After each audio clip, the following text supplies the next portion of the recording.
नमस्कार, स्वागत है आपका हमारे चैनल पर। उत्तर प्रदेश में विधानसभा के चुनाव आने वाले हैं। इससे पहले योगी सरकार का बड़ा एक्शन दिखाई दिया है। जी हां, जिस तरीके से लगातार समाजवादी पार्टी के नेता अउल जलूल बयान या फिर आपत्तिजनक टिप्पणियां करते रहते हैं हिंदुत्व को लेकर, तो आज योगी आदित्यनाथ की सरकार और प्रशासन की तरफ से बड़ा एक्शन लिया गया है समाजवादी पार्टी के नेता अदनान खान को लेकर। अदनान खान ने हिंदुत्व को लेकर, हिंदुओं को लेकर आपत्तिजनक टिप्पणी की थी। उन्होंने कहा था कि अभी तो मेल मिलाप कर लो तुम, और जैसे ही अखिलेश भैया की सरकार आएगी सारे लाउड स्पीकरों को अंदर कर दिया जाएगा। जब अखिलेश यादव की सरकार थी तो हिंदू महिलाएं हमारे हराम का हिस्सा थी, और जो जानवरों की पूजा करते हैं वो जानवर ही होते हैं। पर जिस तरीके की टिप्पणी अखिलेश यादव की आड़ में अखिलेश यादव के नेता ने की थी, और अब उसका खामियाजा भी भुगतना पड़ रहा है समाजवादी पार्टी के नेता अदनान खान को, क्योंकि अब एक्शन ले चुकी है उत्तर प्रदेश की पुलिस और अदनान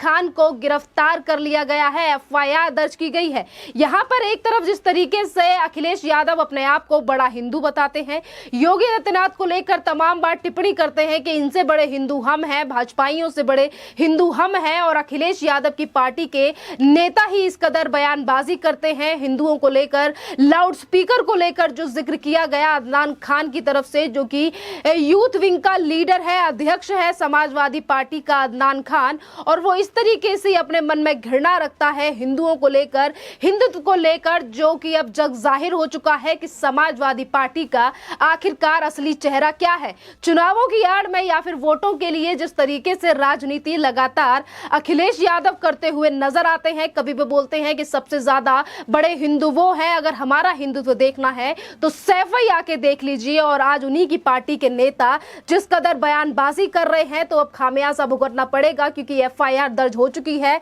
अदनान खान के ऊपर और उत्तर प्रदेश की पुलिस पूछताछ कर रही है, क्योंकि अदनान खान ने शायद अखिलेश यादव की आड़ में इतना ज्यादा भद्दा जो बयान था, आपत्तिजनक टिप्पणी तो कर दी थी, पर शायद अदनान खान ये भूल गए थे कि उत्तर प्रदेश का सीएम जो है वो भगवाधारी हैं, और वो कभी भी इस तरीके की चीजों को सहन नहीं करते, और जो दोषी होता है उसे पूरी सजा भी उत्तर प्रदेश के प्रशासन और सरकार की तरफ से दी जाती है। और इसको लेकर एक तरफ जब भाजपा की तरफ से कहा जा रहा है, जो भाजपा के नेता अमित मालवीय से लेकर तमाम और नेता हैं जो इस बात को लेकर जिक्र कर रहे हैं कि एक तरफ विधानसभा चुनाव को लेकर कभी ब्राह्मण सम्मेलन करते हैं अखिलेश यादव, तो कभी हिंदुत्व की बात करते हैं, कभी रामलला की बात करते हैं, तो कभी राम मंदिर की बात करते हैं, और उन्हीं की पार्टी के नेता यूथ विंग के लीडर इस तरीके से अध्यक्ष इस तरीके से बयानबाजी करते हैं, और जिसको लेकर अभी तक समाजवादी पार्टी की तरफ से कोई भी बयानबाजी नहीं की गई है। वैसे तो कभी भी कोई भी टाइम अखिलेश यादव ट्वीट कर देते हैं सिर्फ भाजपा को घेरने के लिए,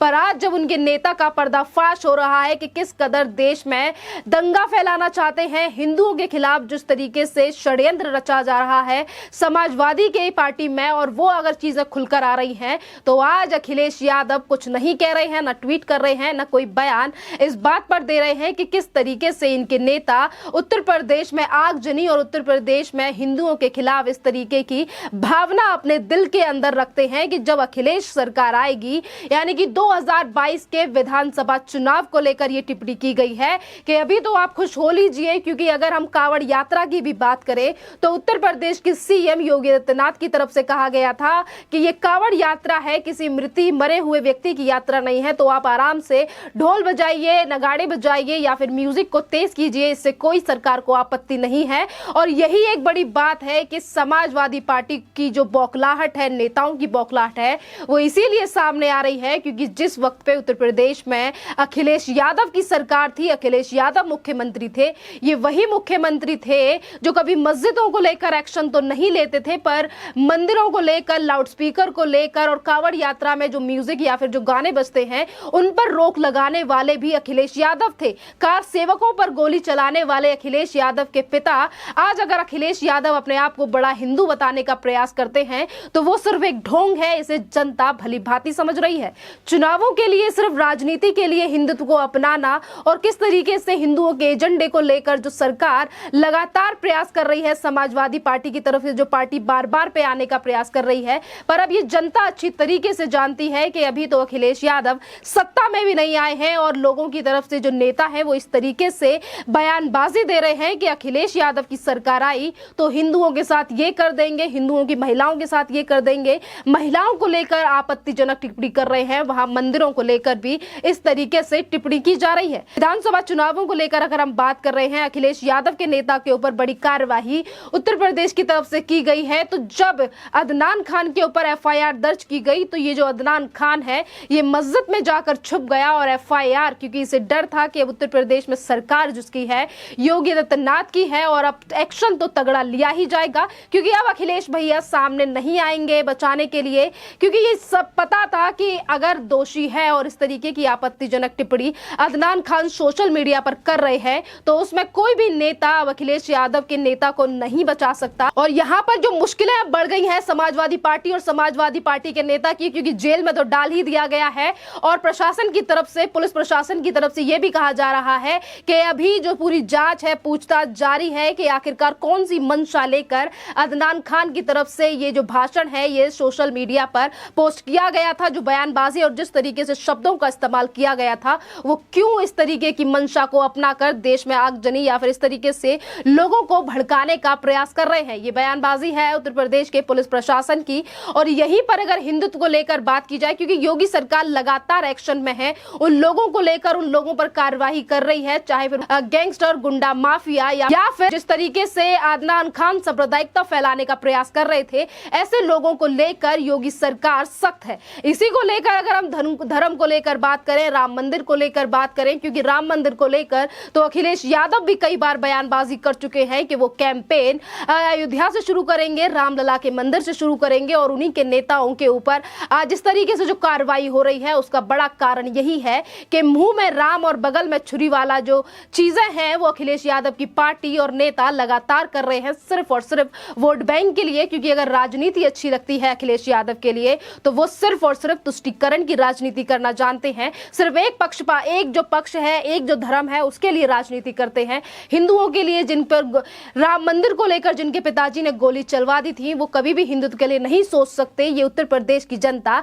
आज भली भांति जान रही है और आने वाले विधानसभा चुनाव को लेकर जनता इन्हीं सब चीजों को लेकर वोट करेगी कि कौन हमारे हित की हक की बात करता है और कौन सिर्फ और सिर्फ राम नाम कर